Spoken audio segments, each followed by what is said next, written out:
जय हिंद दोस्तों। ये मेरा न्यू चैनल है, इसका नाम दक्ष क्लासेज है। आप सभी का इस क्लास में स्वागत है। मैं रोशन कुमार आप सभी के लिए संस्कृत क्लास लेकर के आया हूँ। तो मेरे पढ़ाने के बाद आपको कैसा लगता है क्लास, आप लाइक करें, कमेंट करें। मैं हर एक कमेंट का जवाब दूंगा। अब हम लोग क्लास 10th का पहला जो हमारा पार्ट है उसको देखते हैं। पहला पार्ट जो है उसका नाम है मंगलम। क्योंकि आप जानते हैं कि कोई भी शुरुआत जो है वो मंगलम से ही हमारे सनातन धर्म में किया जाता है। मंगलम का मतलब होता है मंगल आरती। मंगल आरती मतलब भगवान को याद करना, किसी भी रूप में उन्हें, ईश्वर अल्लाह जो भी है उन्हें हम याद करते हैं। तो हम किसी भी शुरुआत करने से पहले हम मंगलम ही या मंगल आरती ही करते हैं। तो हमारा जो ये चैप्टर है क्लास 10th का, जो पहला हमारा चैप्टर है उसका नाम मंगलम है। और ये जो लिखा गया है ये उपनिषद से लिखा गया है। ये जो भी श्लोक आपको दिख रहा है, क्लास 10th का पहला जो चैप्टर है मंगलम, उसका जो भी श्लोक आपको दिख रहा है, ये सारे के सारे श्लोक उपनिषद से लिया गया है। अब हम लोग थोड़ा जब समझ ही रहे हैं तो उपनिषद को समझ लेते हैं कि उपनिषद किसके द्वारा लिखा गया है, उपनिषद क्या है। क्योंकि हम जब क्लास लेके आते हैं तो कोशिश करते हैं कि बच्चों के लिए कुछ भी छूटे नहीं, तो इसलिए उपनिषद को जानना जरूरी है। उपनिषद भारत के बहुत बड़े जो ऋषि थे उनका नाम था महर्षि वेद व्यास, उनके द्वारा लिखा गया है। अब कभी कभी आपके एग्जाम में पूछ देता है बार बार प्रश्न कि उपनिषदों की संख्या कितनी है ना। तो आप जान लीजिए कि उपनिषद की संख्या 108 है। उपनिषद की संख्या 108 है ना। ये जो है वो महर्षि वेद व्यास के द्वारा लिखा गया है, लेकिन सिर्फ महर्षि वेद व्यास के द्वारा ही नहीं लिखा गया, इनमें और सारे ऋषियों का भी योगदान रहा है, लेकिन मुख्यतः महर्षि वेद व्यास का ही योगदान रहा है, जिसके कारण उनका नाम मुख्य रूप से आता है। जिस तरह से हमारा संविधान, जो भारत का संविधान लिखा गया, वो एक कमेटी के द्वारा लिखा गया, लेकिन आज हम लोग नाम लेते हैं कि बाबा साहब भीमराव अम्बेडकर के द्वारा वो चीजें लिखी गई है। उसी प्रकार से ये जो उपनिषद है वो महर्षि वेद व्यास के द्वारा लिखी गई है, ऐसा हम लोग जानते हैं। तो आते हैं हम लोग अब इस प्रथम पाठ पे, और इसके एक एक शब्द को हम समझने की कोशिश करते हैं। मैं इसको पूरे को हिंदी समझाने की कोशिश करूंगा। इसमें कहीं भी अगर आपको कोई त्रुटि लगे तो आप कमेंट करके प्लीज हमें बताएं कि सर यहाँ क्या गलत है, यहाँ क्या सही है। क्योंकि अभी हम चैनल पे नए हैं तो उतना वास्ट एक्सपीरियंस हमारे पास है नहीं, लेकिन मैं पूरी कोशिश करूंगा कि मैं बच्चों के लिए अपना 100% दूं। तो हम लोग, क्योंकि हिंदी समझने के पीछे रीजन ये है, कारण ये है कि आपके जो पेपर है, जो एग्जाम है, आपके जो परीक्षा है, उसमें अब संस्कृत के क्वेश्चन ज्यादातर हिंदी में पूछे जाते हैं। तो इसके लिए जरूरी है कि आपको चैप्टर का हर एक जो शब्द है उस हर एक शब्द का हिंदी आए, ताकि आप अच्छे से प्रश्न के साथ कोऑर्डिनेट करके, उसके साथ समझ करके, और आप उस प्रश्न को डील करें, उस प्रश्न को बनाएं। तो मैं यही कोशिश कर रहा हूं कि मैं हर एक शब्दों को समझाने की कोशिश करूं, और जब आप शब्द समझ जाएंगे तो यकीन मानिए कि आप हर एक श्लोक का हिंदी खुद ब खुद तैयार कर लेंगे। चलिए हम लोग पहला श्लोक देखते हैं। बहुत बच्चों का ये कंप्लेन रहता है कि सर मुझे संस्कृत पढ़नी नहीं आती है तो मैं इसका हिंदी कैसे करूं। तो बच्चों आप अगर धीरे धीरे पढ़ेंगे, बार बार पढ़ेंगे, तो संस्कृत आ ही जाएगी। कहा ही गया है कि करत करत अभ्यास थे जरमत होत सुजान, रसरी आवत जादते शिल्पे परत निशान। मतलब कोमल सी रस्सी से जब एक शिल पे, एक पत्थर पे ये पढ़ सकता है, निशान पढ़ सकता है, तो आप तो एक अच्छे विद्यार्थी हैं। तो अगर आप बार बार प्रयास करते हैं तो आप यकीन मानिए कि आपको बिल्कुल पढ़ने आएगा, और आप इसको पढ़ेंगे ही नहीं, साथ ही साथ हिंदी भी करेंगे। अभी हम लोग इसको समझने की कोशिश करते हैं, आप ध्यान देंगे इस पे। पहला जो आपका श्लोक है वो है हिरण्यमयेन पात्रेण सत्यस्य अपिहितम मुखम तत्वम पुषन्न पावृणु सत्य धर्माय दृष्टये। इसका मतलब हुआ हिरण्यमयेन पात्रेण। हिरण्यमयेन का मतलब होता है सोने के पात्र।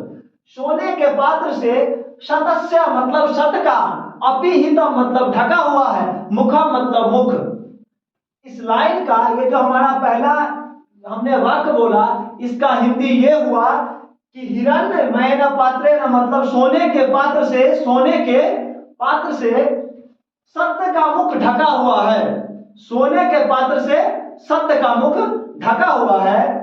तत्वम पुषन्न पावृणु सत्य धर्माय दृष्टे, मतलब कि हे परमात्मा, आप सत्य धर्म की दृष्टि के लिए, सत्य धर्म को दिखाने के लिए इस सोने के पात्र से जो सत्य का मुख ढका हुआ है उसे आप हटा दे। पहला जो हमने श्लोक बताया उसका हिंदी ये हुआ।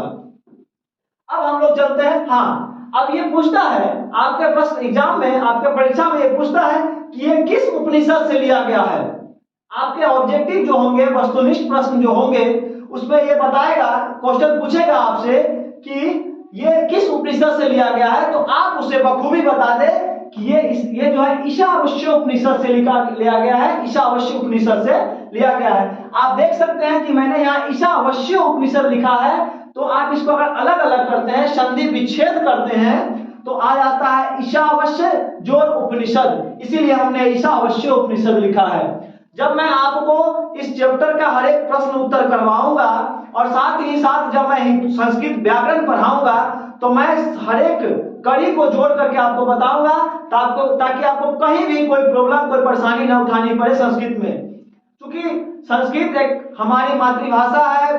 संस्कृत को बोला जाता है कि भाषाओं की जननी है, सभी भाषाओं की जननी बोला जाता है संस्कृत को, कि माँ है। क्योंकि जो भी भाषाएं निकली है वो सभी की सभी संस्कृत से निकली। लेकिन आज हम लोग संस्कृत को इस तरह से ले रहे हैं, आज संस्कृत में लोग ये कर रहे हैं कि अरे 10 तक पढ़ लो, इसके बाद नहीं पढ़ना है, लेकिन ऐसा नहीं है।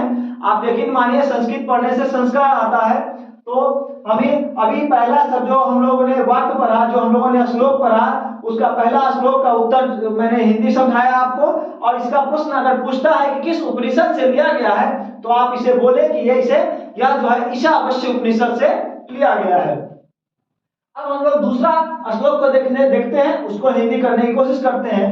दूसरा क्वेश्चन जो हमारा श्लोक है वो है अनोर्नियान महतो मह्यान आत्मस्य जंतो निहितो गुहायाम।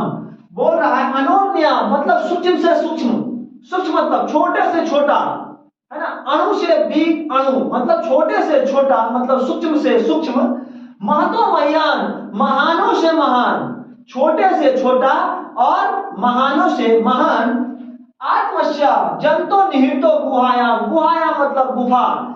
आत्मा के हृदय रूपी जंतु जो है, बोल रहा है कि जंतुओं के आत्मा में हृदय रूपी, आत्मा के हृदय रूपी गुफा में बंद है।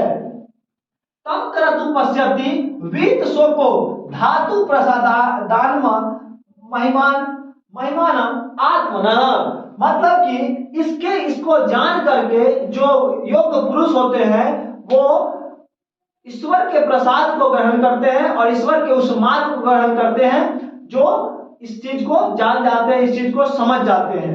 तो आपका दूसरा श्लोक इस तरह से था। इसे अगर पूछता है कि ये किस उपनिषद से लिया गया है, तो हम उसको बताएंगे कि ये कंठो उपनिषद से लिया गया है ना। चलिए अब हम तीसरा जो आपका श्लोक है उसको समझते हैं। तीसरा श्लोक कह रहा है सत्यमेव जयते नानृतम सत्येन पंथा वीतते देवयानः, मतलब कि सत्यमेव जयते मतलब सत्य की जीत होती है, नानृतम असत्य की जीत कभी नहीं होती है। सत्येन पंथा वीतते देवयानः, इसी सत्य को जानकर, इसी सत्य धर्म को जानकर जो पुरुष होते हैं वो देवयान को, देवलोक को प्रस्थान करते हैं, देवलोक को जाते हैं।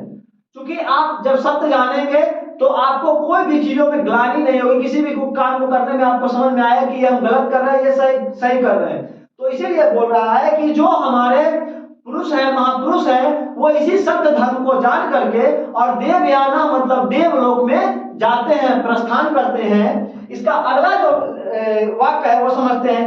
एना क्रमंत नित्रयो एना क्रमण्य ऋषियो हाथ कामा यत्र तत्र सतस्य परम निधानम। ऋषि इसी चीज को प्राप्त करके, इसी सत्य धर्म को प्राप्त करके याद सतस्य परम निधानम, सत्य को परम धाम को निधान करते हैं, मतलब जाते हैं, प्रस्थान करते हैं।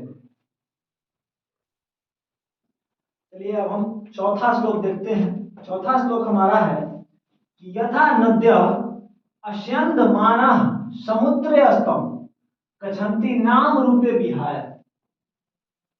इसका मतलब हुआ कि जिस प्रकार नदियां अपने नाम रूप को छोड़कर समुद्र में विलीन हो जाती है। जैसे आप देखे होंगे कि कोई भी नदी जब बह रही है तो जो अपने धारा में बह रही है तो उसका नाम होता है कि ये गंगा है, ये यमुना है, ये ब्रह्मपुत्र है, ये कावेरी है, ये कृष्णा है, ये कोसी है। दुनिया की जो भी नदियां तो उसका अपना नाम होता है। परंतु जब ये महासागर में मिल जाते हैं, सागर में मिल जाते हैं, तो फिर मुश्किल होता है पता करना कि किस नदी का पानी किधर से क्या आया है, क्योंकि वो आपस में मिल गए।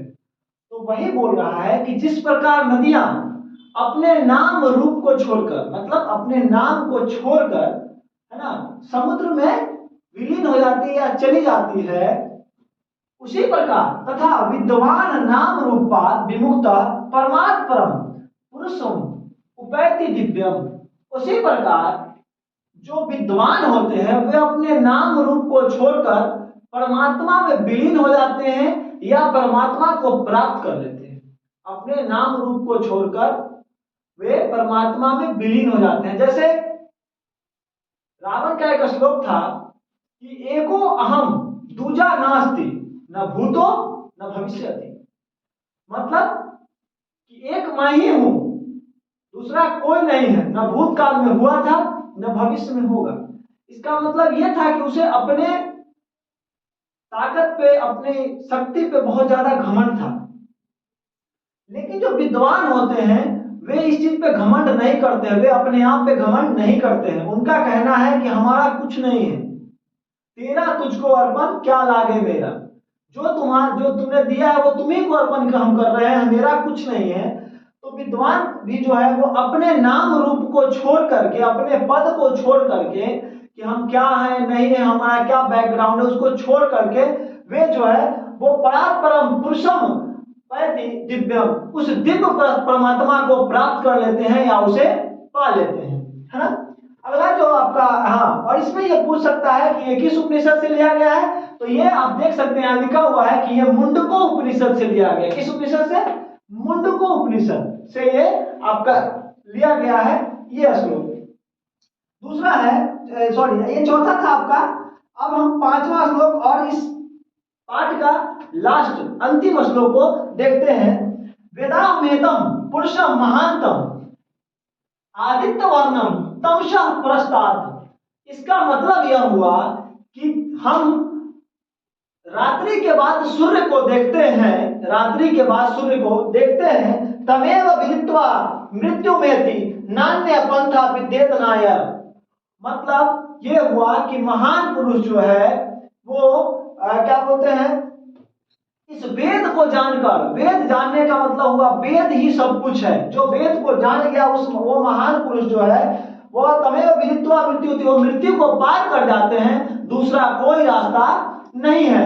इस प्रकार ये आपका जो पहला हमने पाठ शुरू किया वो आपका कंप्लीट हो गया, हमने इसे समाप्त किया है। और ये श्वेताश्वरी उपनिषद से लिया गया है। अगर ये पूछता है कि किस उपनिषद से लिया गया है तो आप बता सकते हैं कि श्वेताश्वर उपनिषद से लिया गया है। तो हमारा ये जो पहला आपको चैप्टर था, आपका जो पहला मंगलम पाठ था, वो कैसा लगा मेरा पढ़ाया हुआ? आप जो है रोक रोक करके वीडियो पॉज करके हमारा देख सकते हैं, हिंदी लिख सकते हैं, क्योंकि हिंदी बहुत जरूरी है। अब से जो भी प्रश्न पूछे जाएंगे परीक्षा में वो अधिकतर हिंदी में ही पूछे जाएंगे, तो इसलिए मैंने ये पूरे के पूरे हिंदी बताने की कोशिश की है। बाकी आपको मेरा ये क्लास कैसा लगा? आप मेरे चैनल पे नए हैं तो सब्सक्राइब करें, लाइक करें, शेयर करें और कमेंट करें। मैं आपके हर एक कमेंट का जवाब दूंगा। जय हिंद।